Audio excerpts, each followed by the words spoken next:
Nandito tayo ngayon sa Calamba City ng Laguna, resort capital of the Philippines, also birthplace ni Gat Jose Rizal. Pero ang pinakapangmalakas ang question mga kaitis, masarap ba ang pagkain dito? Saan ko okay kumain dito? Sabay-sabay nating i-discover yung mga pagkain dito sa Calamba City, sa Laguna. Ito ba yung capital ng Laguna? Let's go mga kaitis! Hi mga kaitis! Tara food trip sa Calamba City dito sa Laguna. First to try 24 years old restaurant na nagsaserve ng traditional Filipino foods. Next, bago, trending, colorful at katakam-takam na homestyle ensaymada. Maraming flavors yan sila dito. Wow! Next, sikat na crispy okoy papaya. Since 1965, binabalik-balikan ng meriendahan sa Calamba. Sumunod is sikat na sisig ng Calamba. Sobrang mura, 70 pesos. At for drinks and refreshments galing pan Taiwan, milk tea and fruit teas na pamatid uhaw. Kaya naman mga kaiti, samahan nyo ako dahil marami tayong kakainin dito sa bayang sinilangan ni Gat Jose Rizal at ang resort capital of the Philippines.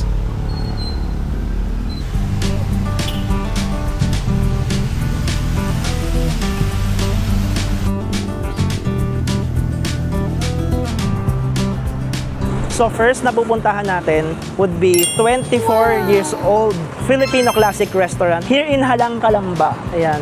So sikat sila sa mga crispy pata, tapos kare-kare, tsaka liempo. Basta Filipino foods. Pag nakita mo sa loob, mamamangha ka. Pasok tayo. Oh look, parang fiesta. Ay, ang ganda oh. Ang daming mga mga banderitas, kapis. Ang ganda, preskong hangin. Wow. Ay, meron siyang malaking dining na na round.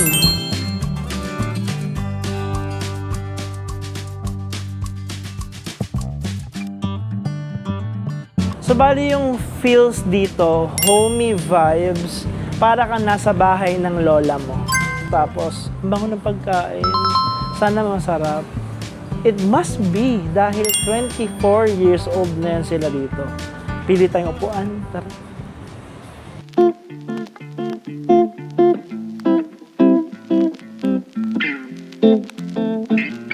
Ano ba seller niya? Crispy pata, sir. Crispy pata. Crispy pata, kare-kare. Kare-kare. Pata team and crispy kare-kare, sir. Pata team, crispy kare-kare. Parang gusto ko po ng kare-kare. Ano pong laman ng kare-kare? Oxtail, tuwalya, balat, laman. Baka. Yes, sir. Okay. Isa po. Best seller din po natin ang lechong kawali. Saan din? Nasa fried po siya. Ito po siya. Lechong kawali. Parang mas ko, more on lumpiang Shanghai ako. Yes, sir. Sige. Blockbuster po sa amin. Kaya na. Blockbuster, lumpiang Shanghai. Sige po. Ito yung mga ating mga pambansang bayan. Bongga. Ay, tapos bilang natin ni Catriona, Manny Pacquiao. Ay, may space ba dito kay Alex Ayala? Ay, ang cute. Uso talaga sa Calamba yung banga. Siguro yun yung kabuhayan ng mga tao dito. Ay, tingnan mo, oh! Ang cute! Parang umuulan. Parang wishing well yan siya. Tapos dito meron sila mga kubo-kubo. Mas presko dito, tsaka mas Pinoy vibes. Mahangin. Tapos maraming halaman. This is their kare-kare. Ang laman niyan ay laman, balat, oxtail, tuwalya. Anong brand ng tuwalya? What? Good morning. Ito naman yung kanilang lumpiang Shanghai na Black Buster. Welcome to Laong Laan Restaurant and is ready to serve the food. Okay. Yes. Thank you po. Sige.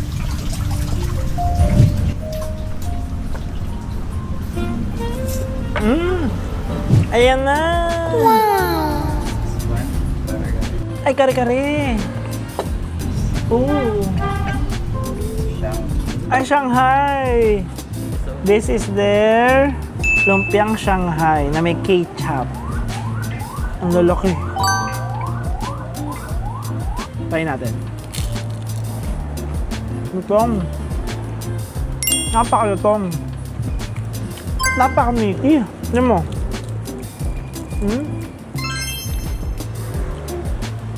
Aming karne, tapos carrot.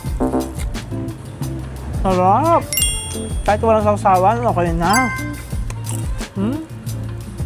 Dami ko nakain. Pagda ko lang sa'yo. Yun. Wow! Sarap. Ngayon, punta na tayo sa bestseller nila. 700 plus na kare-kare. Ito yung balat. Tapos ito yung oxtail, tuwalya, laman, balat. Baka tayo. Meron silang crispy pata. Aray, ang init. Meron silang crispy pata na kare-kare. Pero ang pinili natin ay yung traditional na beef kare-kare ang luto. Wala kang babagoong, kuya. Asan? Kalimutan ni kuya. Oh. Back to recording. Kasi ito na yung ating bagoong. Pero alam mo, usually talaga pa nagkakare-kare ako, ini-skip ko muna yung bagoong sa unang subo. Para gets ko yung kung anong lasa ng timpla nila. Tuwalya.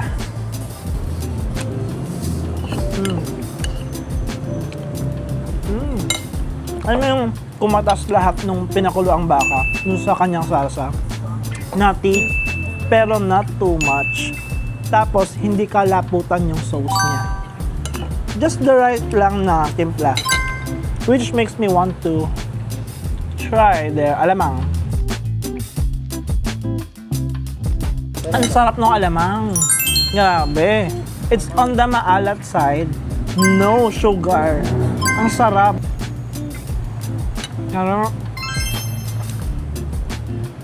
Kaya naman pala umabot ng going 25 years ang Laon-Lan. Wow. Kasi simpleng kare-kare pa lang, pasabog na eh. Sarap. Sarap ng pagkain dito. Traditional ang pagkakaluto. Try nyo dito mga ka-80s. By the way, punta na tayo sa next stop natin.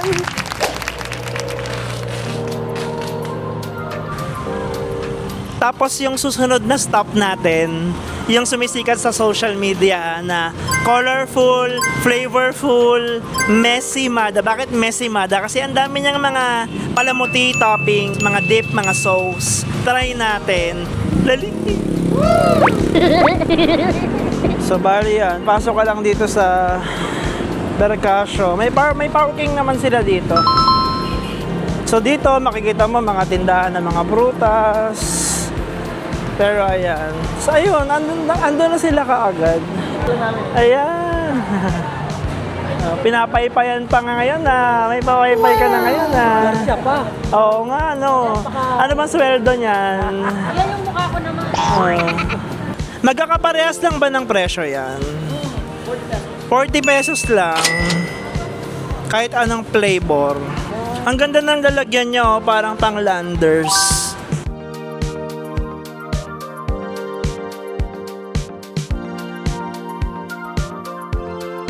Uy, paubos na yung first batch. So ito yung parang pinakaunang salpak nila galing sa delivery. So bali dito, nakakabenta sila ng around 1,000 to 1,300 pieces of ensaymada. Tapos, 3 oras hanggang 4 na oras lang sila inaabot. Ensaymada kayo dyan. 48, 160 pesos. Yan.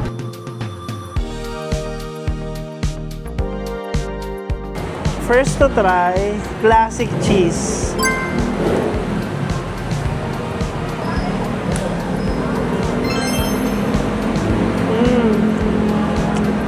Pansin ko sa kanya, yung tinapay niya malambot. Freshly baked talaga. And then the cream cheese may balance ng acidity. Sabay babanat yung alat ng keso.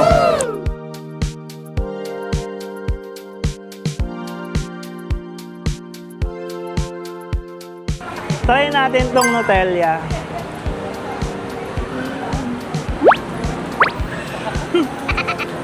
Gusto ko tong Nutella. Kasi yung ano niya, yung flavorings niya, hindi ganun kakapal. Walang katamis-tamis.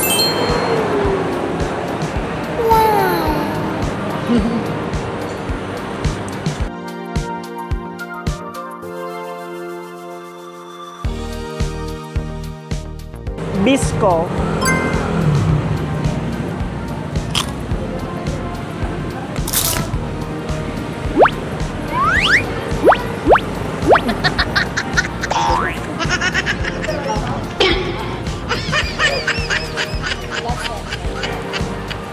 Messy mada nga, di ba? So prepare to get messy.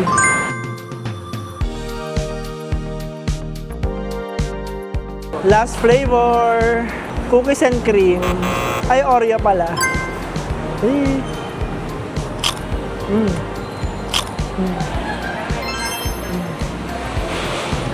Ah. Save the best for last. Ito yung pinakamasarap para sa akin. Ang sarap nito, lintek. Balance ng sweetness with the right amount of acidity coming from the cream cheese. Sarap. Napakalambot ng tinapay. Freshly baked, higit sa lahat, napakamura. Grabe yung pila, napakahaba ng pila. Taga saan kayo? Las Bañas po. Ba't damayo ka talaga dito? Pumila ko. Anong oras ka pumila? Mga 11 po na dito na ako.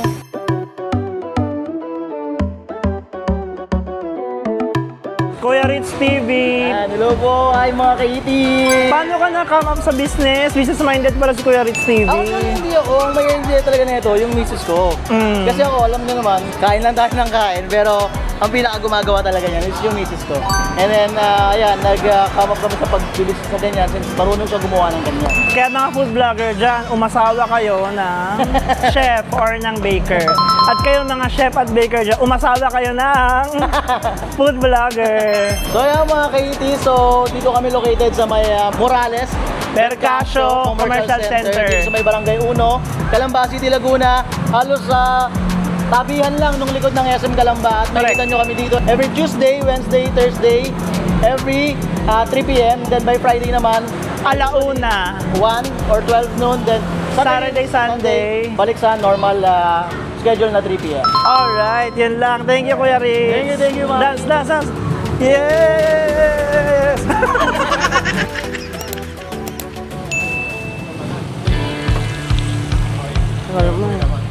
Next naman pupuntahan natin, balita ko, mura, masarap. Higit sa lahat, 50 years plus na silang sikat dito sa Calamba, Laguna. The original Okoy ni Lola Ojang. Pero may magkaibang tindahan, tapos parehas din yung tinitinda nila, magkamukha. Check natin kung bakit.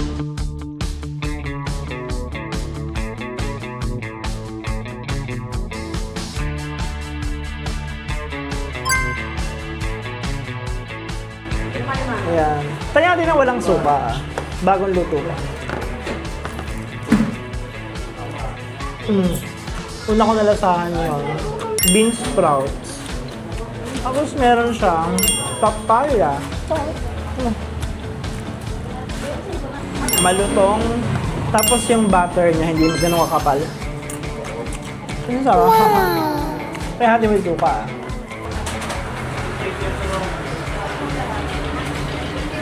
Kaya hati maraming suka. Init pa.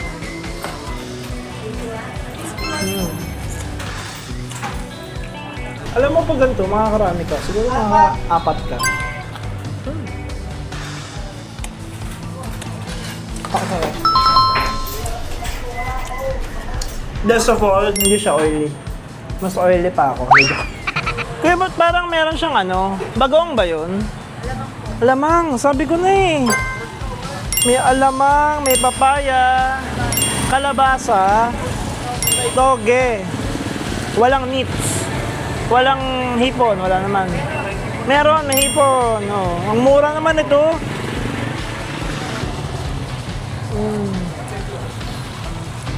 Susubukan naman natin yung kabilang store para makumpara natin kung anong difference ng timpla. Meron sila ditong ginataang bilo-bilo, halo-halo. Meron sila ditong palabok, macaroni, empanada, ginataang munggo. May ano to? Ano to? Ay, abnoy, may abnoy. Ito yung bugok na iklog. Tapos ginawang omelette. Tapos ito yung lumpiang sariwa. Oh, buti pa sa sariwa ako ito. Ito, mais. Ay, bagong luto. Thank you po. Ito yung ikalawang tindahan katabi ni Ojang. Okoy ni Inay. Kumparahin natin.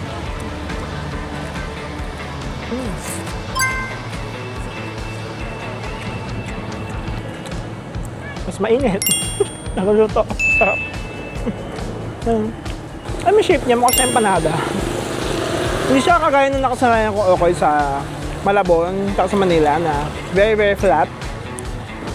Crispy. Tsaka alam mo, may napansin ako dito. Yung lasa niya, templado na eh. Parang hindi mo na kailangan ng suka. Sarap. Pero kasi malaking factor talaga yung mainit eh, yung bagong luto. And ito yun, bagong luto talaga siya. Sarap niya. Wow! Sukaan natin.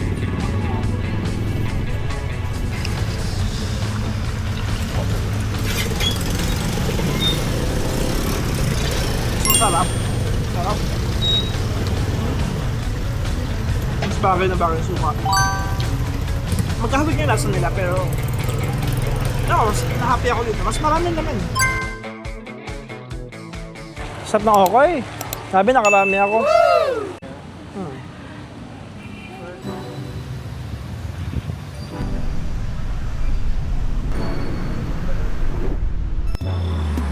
So, next naman na pupuntahan natin, pinakasikat na sisig sa Calamba. Nandito tayo sa Batino na lugar ng Calamba. Tapos try natin ang Tonton Sisig.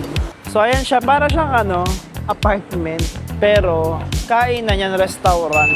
Pasok tayo. Spacious naman sila dito. Malaki yung pastuhan. Malinis.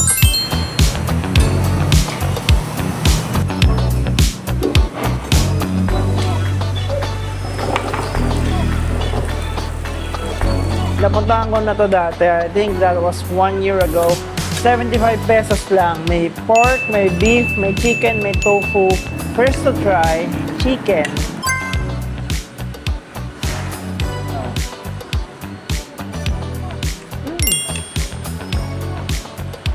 Wow! Hindi nagbabago yung lasa. Alam mo yung sisig na comfort food talaga. Hindi ma-fatty, hindi oily. Mukha siyang omelette and slightly comparable to sisig sarada. Alam mo yung sikat na sisig sarada sa Makati? Yun siya, kahawig niya. What's good is you don't need toyo anymore. Unlimited sabaw, libre yan siya. Buto-buto. Ngayon naman, susubukan natin tong pork sisig. Pakadaming itlog. Sarap.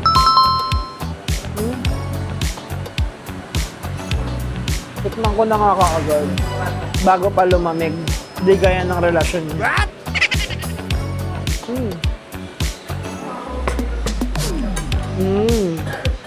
Ito yung pang beer. Naman yung pag nag-iinuman kayo, order ka dito 75. That's it. Meaty. Konti lang yung fat niya. Don't expect na crispy Wala siyang kahit anong component na crispy. Kaya nyo, kasi alam ko may branch din sila sa likod ng SM Calamba. Pero mas matao doon. Kaya itong Batino, ang branch na specific na pinuntahan namin. Lalagay ko naman dyan yung address. Sarap. Sobrang mura. Last but not least, dinuguan. Yan, masarap daw to.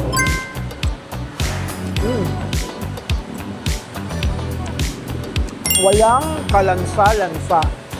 Asim. Sarap din. Comfort food. Ayan, inabutan na ng ulan. Pero okay lang, basta may masarap na pagkain. Masabi ko dito sa Tonton Sisig, kaya naman pala talaga dinarayo siya. At marami na rin siyang branches. Napakamura kasi ng pagkain dito. Ang sarap pa ng kanilang sisig talaga, lalo na yung pork tsaka chicken.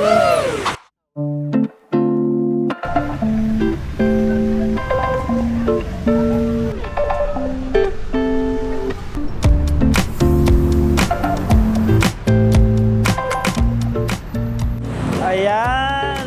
Sa dinami-dami ng kinain natin kanina, gusto naman natin ngayon ng refreshers, mga drinks. Try natin tong Lucky Boba.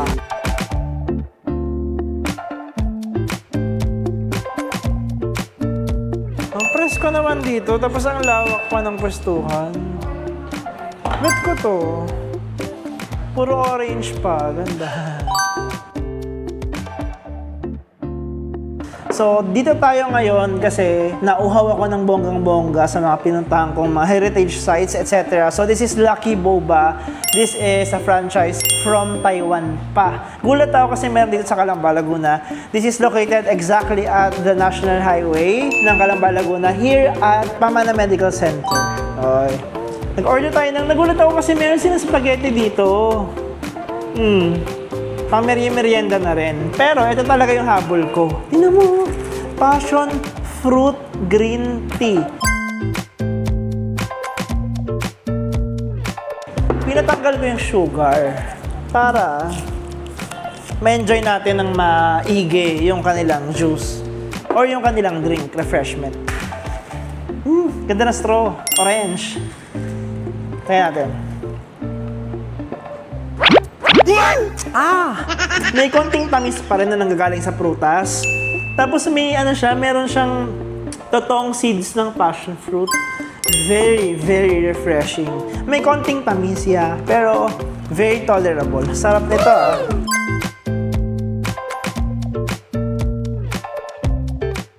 Tingnan mo naman 'tong spaghetti na to. This is 99 pesos. Para siyang spaghetti ng nag-birthday na 7-year-old. Kapal ng pasta. Tapos ang daming cheese, ang daming hotdog. Ayun Wow!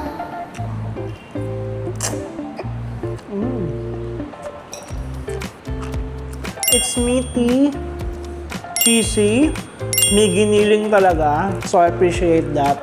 Sarap. Hindi na nga lang siya al dente, pero okay lang. Ang dami naman ng serving. Tapos, makapal yung sauce. Twister wrap. May manok siya, tapos may siyang kamatis. Ayan siya. Tapos may gulay. Feeling ko tong mga ganitong cafes, tambayan ng mga bata, mga estudyante, mga Gen Z yung atake. Free wifi sila, malinis yung CR nila here. Tsaka feeling ko yung mga pasyente, yung mga bantay ng pasyente yan, tambay-tambay dito para, alam mo yun, makapag-unwind.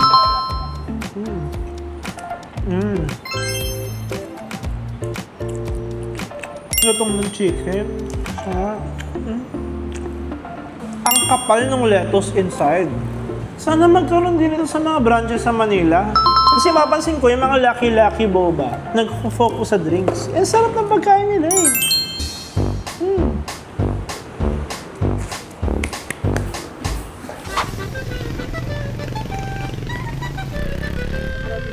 Let me know in the comment section kung meron ako nakalimutan sa Calamba. For sure meron, napakalaking bayan. Please don't forget to subscribe mga kaitis!